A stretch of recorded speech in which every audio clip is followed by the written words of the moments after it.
ક્યારેય વિચાર્યું છે કે સેંકડો વર્ષો પહેલાં જ્યારે કોઈ પાઇપલાઇન કે પાણીના ટેન્કર નહોતા ત્યારે લોકો પાણીની વ્યવસ્થા કેવી રીતે કરતા હશે? પાણી જે આપણા જીવનનો આધાર છે એની કહાણી તો સમય જેટલી જૂની છે. તો ચાલો આજે પાણીની આ અદ્ભુત સફર પર નીકળીએ અને જોઈએ કે ભૂતકાળના જ્ઞાનથી લઈ આજના પડકારો સુધી આપણે ક્યાં પહોંચ્યા છીએ. તો આજના આપણા આ પ્રવાસમાં આપણે શું જોવાના છીએ? આપણે શરૂઆત કરીશું પાણીના સાંસ્કૃતિક મહત્વથી. પછી જોઈશું આપણા પૂર્વજોની ગજબની એન્જિનિયરિંગ એટલે કે પ્રાચીન જળ વ્યવસ્થાપન. પછી વાવની અજાયબીઓ જોઈશું અને ત્યાર પછી આજની કડવી વાસ્તવિકતાને સમજીશું. પણ ચિંતા ન કરતા, આપણે કેટલાક જોરદાર ઉકેલોની પણ વાત કરીશું. તો ચાલો શરૂ કરીએ. તો આપણો પહેલો મુદ્દો પાણી એક કાલાતીત ખજાનો. ચાલો સૌથી પહેલાં એ સમજીએ કે પાણી આપણા માટે ખાલી પીવાની વસ્તુ નથી. એ તો આપણા જીવન સાથે, આપણા રીતિરિવાજો અને ઉત્સવો સાથે વણાયેલું છે. ખબર છે, ભારતમાં આજે પણ ઘણી જગ્યાએ પાણીના સ્ત્રોતોની પૂજા થાય છે. જેમ કે ઉત્તરાખંડમાં જ્યારે કોઈ ઘરમાં નવી વહુ આવે ત્યારે તે ગામના ઝરણા કે તળાવને પગે લાગે છે, એનું સન્માન કરે છે. એટલું જ નહીં, વરસાદ પછી જ્યારે તળાવો છલકાઈ જાય ને ત્યારે લોકો એની ઉજવણી કરે છે. મતલબ કે પાણીનું આવવું એ કોઈ સામાન્ય ઘટના નહીં પણ એક ઉત્સવ હતો. ચાલો હવે સીધા ટાઈમ મશીનમાં બેસીને થોડા પાછળ જઈએ અને જોઈએ કે આપણા પૂર્વજો પાણીના મેનેજમેન્ટમાં કેવા માસ્ટર હતા. કઈ રીતે 650 વર્ષ પહેલાં પણ એ લોકોએ એવા ઉપાયો બનાવ્યા જે સદીઓ સુધી ચાલ્યા. આનું એક જોરદાર ઉદાહરણ છે રાજસ્થાનના જેસલમેરમાં આવેલું ગઢ સિસર. આ નામ સર એટલે કે તળાવ પરથી આવ્યું છે. આ કોઈ સામાન્ય તળાવ નહોતું. જેસલમેરના રાજા ગઢસીએ લગભગ 650 વર્ષ પહેલાં લોકોની મદદથી આને બનાવડાવ્યું હતું. અને આ એક નહીં પણ 9 તળાવોની એક આખી સિસ્ટમ હતી. તો આ સિસ્ટમ કામ કેવી રીતે કરતી હતી? બહુ જ સિમ્પલ પણ એકદમ બ્રિલિયન્ટ આઈડિયા હતો. એને એવી રીતે બનાવવામાં આવ્યું હતું કે વરસાદ પડે એટલે પહેલાં મુખ્ય તળાવ ભરાય. જેવું એ ભરાઈ જાય એટલે એનું વધારાનું પાણી આપોઆપ નીચે બનાવેલા બીજા તળાવમાં જતું રહે. એ ભરાય એટલે ત્રીજામાં. એમ કરતાં કરતાં પૂરા 9 તળાવની ચેઇન ભરાઈ જતી. વિચારો તો ખરા, વરસાદનું એક ટીપું પણ બરબાદ નહીં. અને આ સિસ્ટમે જેસલમેર જેવા સૂકા પ્રદેશને સદીઓ સુધી પાણી આપ્યું. અને આ વાત ખાલી આપણે નથી કહેતા. લગભગ 1000 વર્ષ પહેલાં ઉઝબેકિસ્તાનથી એક મુસાફર આવ્યા હતા જેમનું નામ હતું અલ-બિરુની. એમણે પણ આપણી આ કળાના વખાણ કર્યા હતા. એમણે લખ્યું હતું કે ભારતના લોકો તળાવો બનાવવામાં એટલા હોશિયાર છે કે મારા દેશના લોકો જોશે તો દંગ રહી જશે.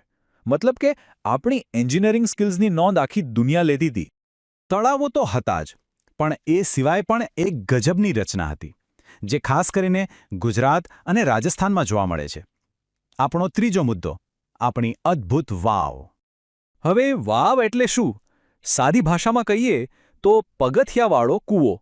સામાન્ય કૂવામાંથી દોરડું નાખીને પાણી ખેંચવું પડે, પણ અહીંયા એવું નહીં. સીધા પગથિયા ઉતરીને પાણી સુધી પહોંચી જવાનું. પણ એ ખાલી પાણી માટે નહોતી હો, એ તો એક જાતનું કમ્યુનિટી સેન્ટર હતું જ્યાં મુસાફરો આરામ કરતા અને લોકો એકબીજાને મળતા. અને તમને જાણીને નવાઈ લાગશે કે બધી વાવ એક સરખી નહોતી હોતી. એમના પણ પ્રકાર હતા, એમના પ્રવેશદ્વાર એટલે કે એન્ટ્રી ગેટ્સના આધારે. જેમ કે 1 ગેટવાળી નંદા, 2 ગેટવાળી ભદ્રા, 3 ગેટવાળી જયા અને 4 ગેટવાળી વિજયા. આ બતાવે છે કે એ સમયનું સ્થાપત્ય અને પ્લાનિંગ કેટલું ડિટેલમાં થતું હતું. તો આ તો થઈ ભૂતકાળની બધી સોનેરી વાતો. પણ આજે પરિસ્થિતિ શું છે? આકાશ પાતાળનો ફરક છે. ચાલો હવે વાત કરીએ આજના સમયની. આપણો ચોથો મુદ્દો, આજની પાણીની વાસ્તવિકતા. જરા તફાવત જુઓ. પહેલાં શું હતું? ગઢસીસર જેવા સમુદાયના તળાવો, વાવ, ગામના કૂવા. અને આજે પાણીના ટેન્કરની લાંબી લાઈનો, દિવસમાં અમુક કલાક જ આવતું પાણી, ઊંડા ને ઊંડા જતા બોરવેલ અને હા, બોટલમાં વેચાતું પાણી. જે પાણી પહેલાં સમાજની સંપત્તિ હતી એ આજે ખરીદ વેચાણની વસ્તુ બની ગયું છે. પણ સવાલ એ છે કે આવું થયું કેમ? આપણા કૂવાઓ અને તળાવો સુકાઈ કેમ ગયા? કારણો આપણી સામે જ છે. એક તો આપણે મોટરો લગાવીને જમીનમાંથી આડેધડ પાણી ખેંચવાનું શરૂ કર્યું. બીજું, જે તળાવો વરસાદનું પાણી સાચવતા હતા એની ઉપર તો બાંધકામ થઈ ગયું. અને ત્રીજું, બધી જગ્યાએ સિમેન્ટના રસ્તા અને કોન્ક્રીટના જંગલ ઊભા કરી દીધા, તો વરસાદનું પાણી જમીનમાં ઉતરે જ ક્યાંથી? અને આના કારણે થયું છે શું એ જુઓ. આંકડા બતાવે છે કે લગભગ 25% લોકો ટેન્કરની રાહ જોવે છે. બીજા 25%ને દિવસમાં અમુક કલાક જ પાણી મળે છે. 15% લોકો તો પાડોશી પાસેથી પાણી લે છે અથવા તો પૈસા આપીને ખરીદે છે. અને માત્ર 20% લોકો જ નસીબદાર છે જેમને 24 કલાક પાણી મળે છે. કેટલો મોટો તફાવત છે ને! પણ શું બધું ખતમ થઈ ગયું છે? શું કોઈ આશા બાકી નથી? ના, બિલકુલ નહીં. હજી પણ એવા લોકો છે જે પરિસ્થિતિને બદલી રહ્યા છે. તો હવે વાત કરીએ એવા જ લોકો દ્વારા સંચાલિત ઉકેલોની, જ્યાં જૂની પરંપરાઓ નવી સમસ્યાઓનો જવાબ બની રહી છે. આની એક જોરદાર વાર્તા છે જોધપુરની. 1986માં ત્યાં ભયંકર દુકાળ પડી. फ्रेंड्स, इस वीडियो को पूरा देखने के लिए आज ही फ्लेक्सी टीचर ऐप सब्सक्राइब करें, जहां आपको मिलेंगे animated videos, digital books, text book solutions, notes, DPP और क्विज।